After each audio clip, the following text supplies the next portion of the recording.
Hello, friends, and welcome to late January. Gosh, this is the most exciting day ever because I am sitting on this gorgeous velvet couch with the Karen Hawkins, and Princess is right here. This is so exciting. I'm just going to pass the mic, literally pass the mic to Karen.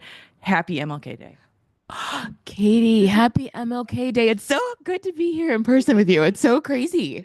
It's very surreal. Oh yeah, I mean, right. We'll see how the sound picks up on this. So Katie, I just want to thank both of you.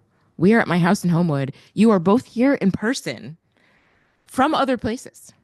Princess, tell us where you came in from. I came in from Dallas, Texas.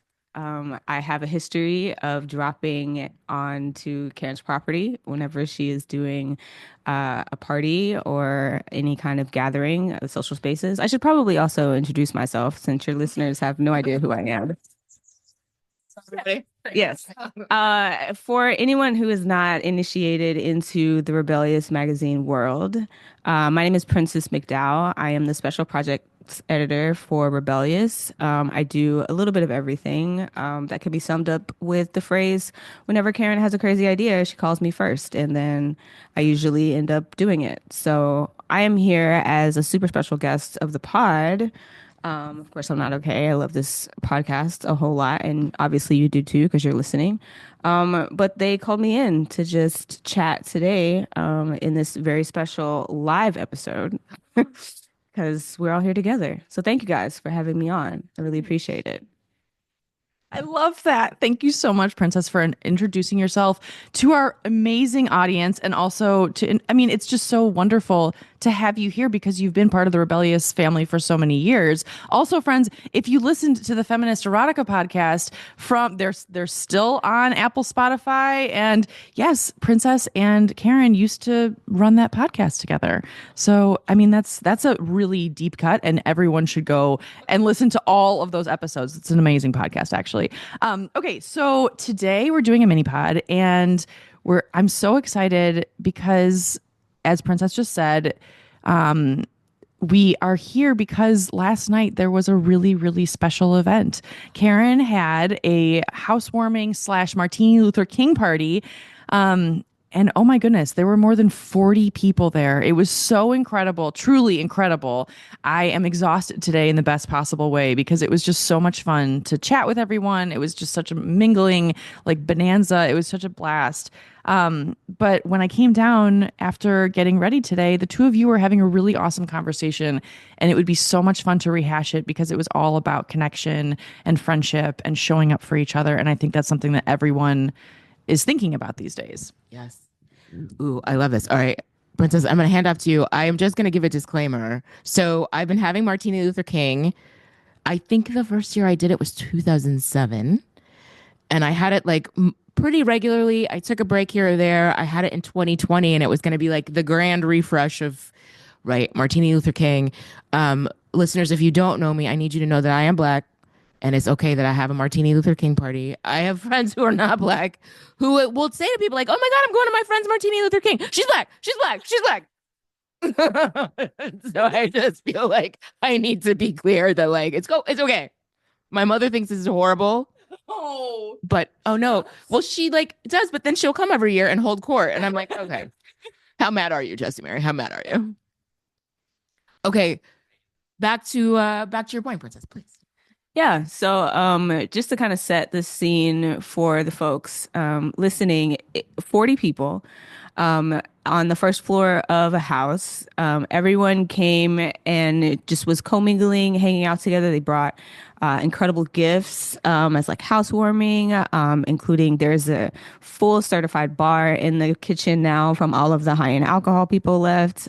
Just super good vibes all around. And as someone who has been in different communities and kind of different social spaces, I was struck by the just camaraderie of everyone coming together in a space that we weren't, family. We weren't in the same type of community where you hang out in like bars and stuff. It was just people coming together to a house specifically to celebrate a person. This was, more of just a party hangout, high vibes.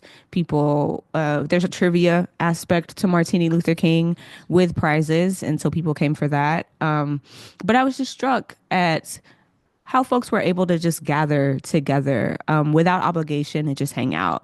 There aren't a lot of times in my life where that has been a norm that has happened. And I think generationally, I'm a millennial. The the vast majority of people who were here last night were Gen Xers, right? And so I think, and we've had different layers of this conversation, just one like a corporate kind, right, where people are trying to or having to relearn how to be in community, in present with each other, right? I think with the pandemic, a lot of people don't have the opportunity to practice how to be together and present in person with each other, right?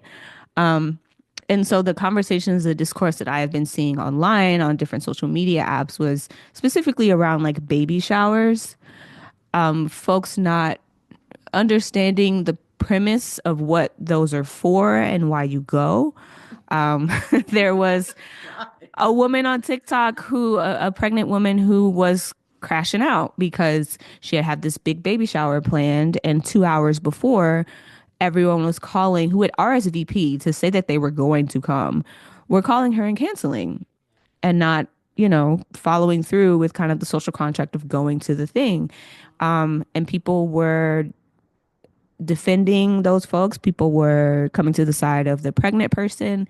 And so, like, a different side of that same coin, there's a conversation on Twitter that's happening right now where there was a woman who was like throwing a baby shower, and on the invitation said, only bring gifts from the registry. And there was a woman who was like, don't tell me what gifts to bring to your baby shower. I'm going to bring whatever I want, or I'm not going to bring anything. Why would you, da, da, da, da.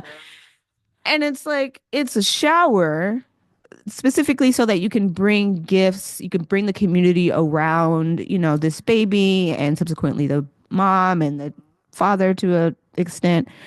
And folks just don't, I think as someone who was raised by boomers who really instilled the idea of, no, you go and you show up. Yeah. Unless someone dies, you go to the thing. I think a lot of the friendships that I have now are kind of based in that you're doing something, you're doing a show, you're throwing a party, you're releasing a book, you're having a play. You show up for that thing. You become a patron of, your friend. That's how you show up for each other. It's how you take care of each other. And I think it's going to be something that's going to be very important to practice, to disseminate to everyone in every community, especially moving forward of what, we're about to handle for the next however long we're in this hellscape. But yeah, that was just kind of, what we were touching on, and just the different experiences of trying to get folks to buy into that type of social construct and be comfortable with being inconvenienced, having this party is gorgeous, right? On a one-way street where only half of the street parking is available. It was, I was just looking at my high yesterday was 11 degrees. Yeah. The low was -2. Ridiculous. And that was the temperature. The real feel, it's like the actual temperature is -2. It feels like minus whatever. So I have a glass screen door, maybe it's plastic. I don't know what the hell that's made of. As people left last night, it was frozen over. So like, you're not just inconvenienced. You got to figure out where to park. You've probably driven at least 45 minutes to the burbs, and it's cold as hell. It's like such a testament, Karen, to how much you're loved. It is. It truly is. And I just love everything you're saying, Princess, because I think there was so much lost. Okay. Yes. I just want to make sure that everyone can hear us. Okay. Yes, we're good. It does say that we're. I know it keeps saying that the. Yeah, I don't know why. Here, let's see. Let's just make sure the microphone. It's still there. Okay, friends, yeah, totally. I hope everyone can hear us. Okay, so there's so much to unpack. Princess, with what you just said, like number one, convenience. That's so huge. I think like the flake factor of flaking on our friends or flaking on the people in our lives has exponentially grown since COVID. And like, I think that's in some ways, it's like, okay, I think people's bandwidth for being in social situations has shrunk like in for so many people like and so that's part of the reason why some of my party or all of my parties, I know I've talked about this on the pod, like I always have an end time, which you had an end time for this party, which I absolutely love. And almost everyone was gone by the end time, which is kind of amazing. It's like it was like a 4 hour party and that's like perfect. And everyone like had budgeted that in their, like energetic banks of their their mind. And so I love that, but also it's just so interesting because it's like the loneliness pandemic or the loneliness epidemic and all of these different things. I think it's like if you don't show up for people, it won't help you. I don't know what I'm trying to say. It's like I'm not being articulate right now, but like I'm feeling like it's like it's so important to actually show up. Like physically show up, even if it's uncomfortable or if you're like, well, I don't know what I'm going to say or wait, like what is the reason for something that this party or like what if I run into this person and oh my God, am I going to like all of that? Like it's just like just try, just put yourself out there and like it's I mean, you can always leave, but at the same time it's like you never know what beauty can happen in that kind of situation. I was just going to say, or you don't know anyone in the room, right? Okay. Like you're an outsider and you only maybe know like four people. And so how do you navigate those spaces? Being able to kind of know what you need in those things. I will say for myself last night, the way that I survived, which was kind of funny for people who didn't know me there, was I was just like coat check and made sure that everybody had drinks and that the trash was picked up and that kind of thing. And then once I would say the night transitioned into a more comfortable social situation for me. Then I can sit down and kind of talk to people and actually meet someone and understand, what's actually happened and turn that part of my brain off. But you have to be able to kind of know how you work well in those social situations. And if you don't come, then you can't learn what works best for you and, when you actually need to leave. Yeah. Yeah, what was coming up for me as you were talking, actually, both of you was like, friend is a verb. Like, you gotta, we're not great at friending. Like, not everybody's great at friending right now. And like, I feel like showing up is friending. And like, also disclaimer, like, you don't have the capacity for it. You don't have the bandwidth for it.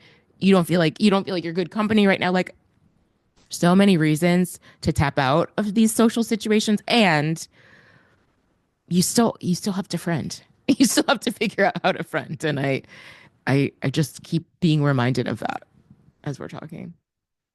I mean, friend as a verb should be on a t-shirt. It should be part of our merch, Karen. It really should. Our enormous merch store that also has tuxedo chocolates for those long-time listeners. I mean, right? I'm still very into that. Like the one chocolate that is delivered and that's it. Like per day at a certain time. Mine would be 7:30 p.m. before I go to bed at 8. But yes.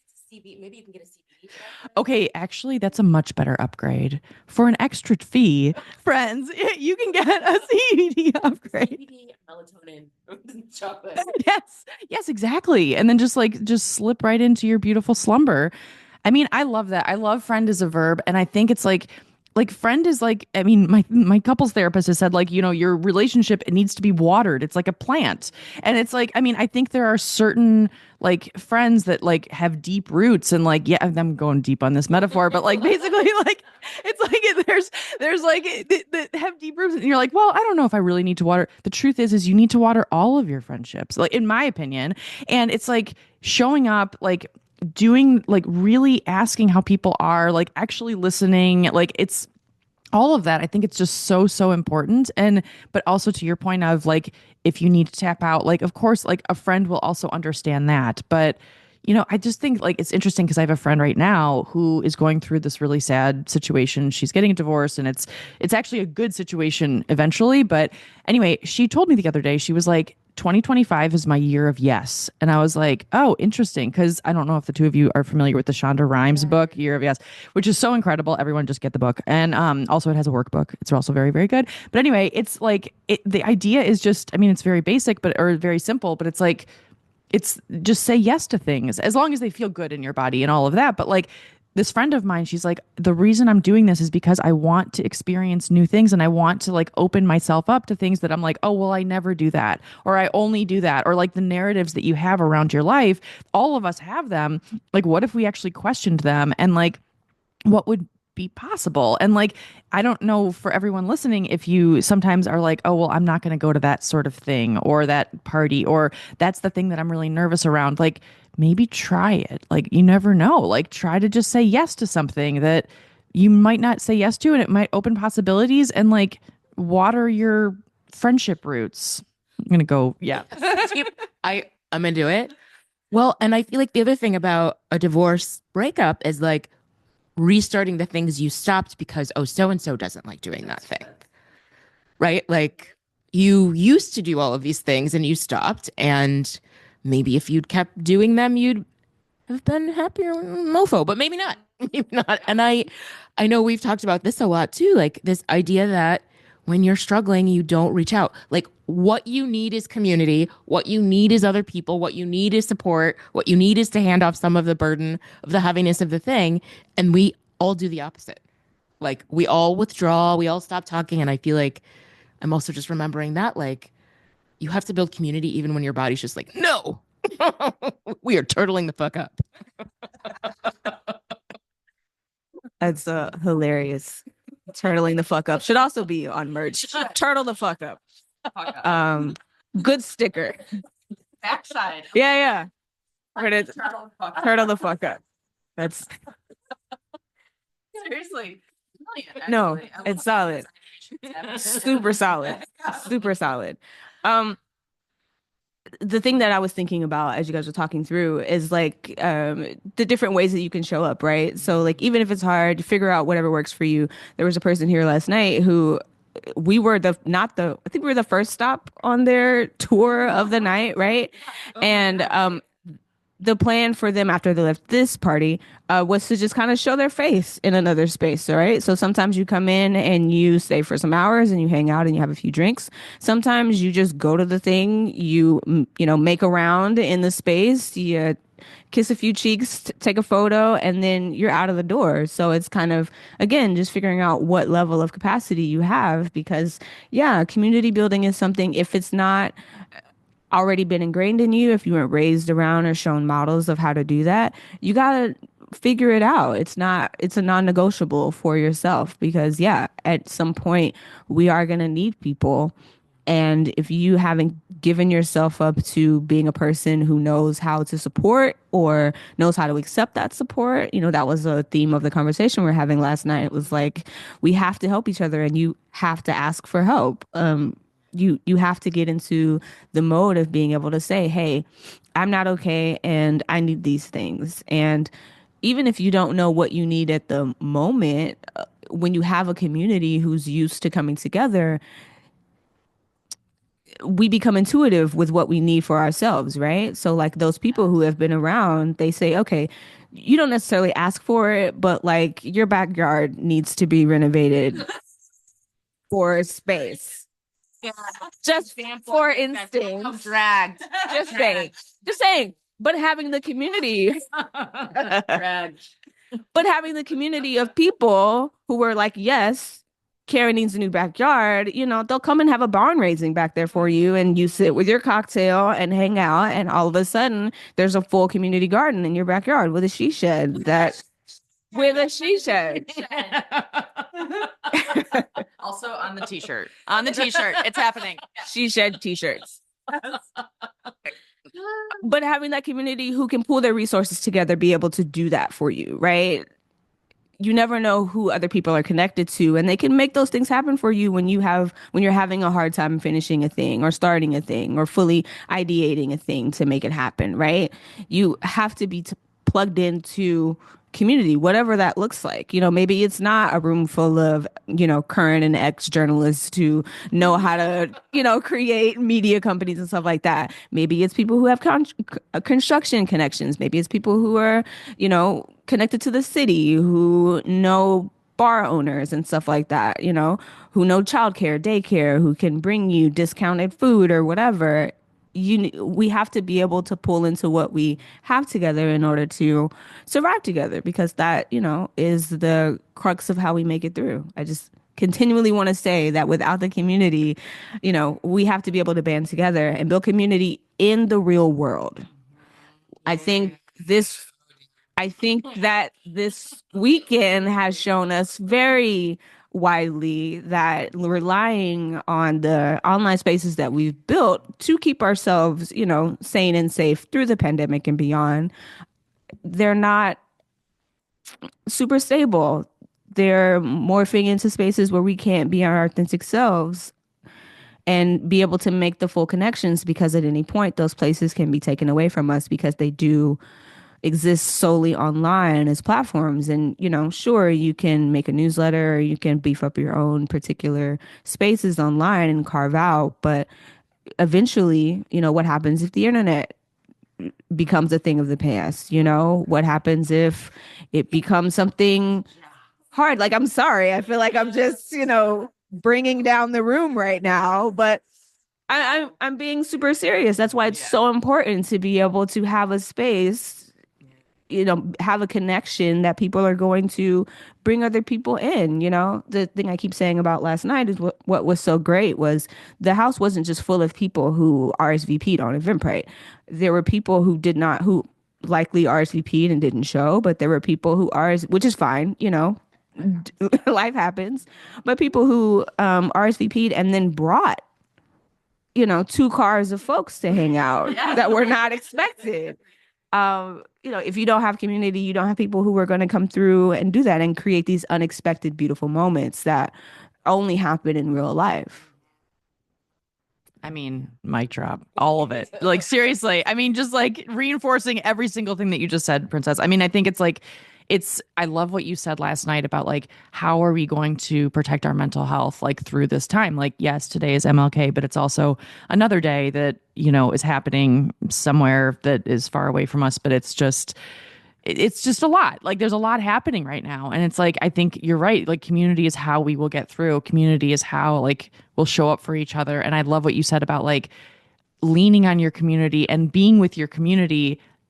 As like the more that you're with your community actually knows what you need too. It's like such a symbiotic relationship. Like it's like you feed off of each other, and that's like the most beautiful thing. And so I think there's so much to be gleaned from this conversation. And I so appreciate being here in Homewood live. Like, this is so amazing. Karen, did you want any parting words? I just two things. One morbid thing, one funny thing. One morbid thing is also this conversation, also the necessity of community as we age. If you are someone who is aging without a partner, who is aging without children, and my friends with children will counter like, well, I can't, there's no guarantee this little bitch is going to take care of me. Right. I mean, they say it more affectionately, but there's no guarantee that your children are going to take care of you as you age, and fair, but you have that as an option. And I feel like, yeah, as I've gotten older, community has also become more important. And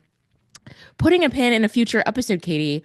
So not only does your husband have family in the tiny town in Alabama where my family, I mean, tiny town. So we both have a connection in Sheffield, Alabama. How also here, please, you tell this part because the Homewood connection. My mom grew up like 2 miles from here. And also, I know, hi mom, I know you're listening. But like has some really strong feelings about the fact that she left. Has a lot of yeah, we're just making sure that we still have I know, right? sound. I think so. Yeah, we're sounding. Oh gosh. Okay. Friends, we hope you can hear. But yes, my mom grew up right down the street, and it's like, this is so wild. I never even thought about coming to Homewood until you moved here. But then it's also like, wait, I can see my mom's house when she was a child, and like it means so much to her that like she wishes she never left. And it's like there's so much beauty and like connection that sometimes we don't even realize unless we actually talk to our people about it. Yeah, I feel like we need to have like I don't know if it's a reading. We need to have some kind of like psychic, like, okay, what's going on here? Yes. Reading. Putting a pin in that. Okay. Yes. Princess, final words is our super special guest. No pressure. Take us home. No pressure. Lovely. I just want to say again, thank you guys for allowing me to be on the podcast. I think we've had different conversations of, how I was going to eventually make it on. I think this way was the most appropriate way. This is my first time meeting Katie in person. I hadn't met her before, which is lovely, a very lovely human. Will get Panera at any particular time. It's true. I'm very dedicated. Whenever you want a bagel and coffee, Katie's the one to make it happen. And just, I think a lot of the people that were in the space last night hadn't met physically. We know each other online, we know each other's handles, we've maybe worked in spaces together, but never actually been physically community. I got to hug your sister for the first time yesterday, which was really special. Made her a plate of food. And so I think, I just want to stress again, and as someone who, I should say this out loud because I'm saying all of these great things about community and coming together and, showing up for each other and stuff like that. I'm from Dallas, Texas. There were things that happened pre-pandemic that kind of pulled me out of the community that I was ingratiated in, that if I'm being really honest, I've had a lot of trouble refinding a community in the same spaces. I think the nice thing about crashing Karen's whatever, whenever she has it, is that the community here has been very, supportive to bring in, but it's not always easy or simple to find the people that, know who you are, who will show up for you, who do have that kind of dedication. And if you're struggling to find that community and those people for yourself, as someone who is going through that right now, I would just say, again, community is a singular action that you start. You have to make the first step of whatever it is that you know that you can bring to a space, start there and then just continue to get more comfortable so that people can see you. And then once because I'm not a person who opens up very easily.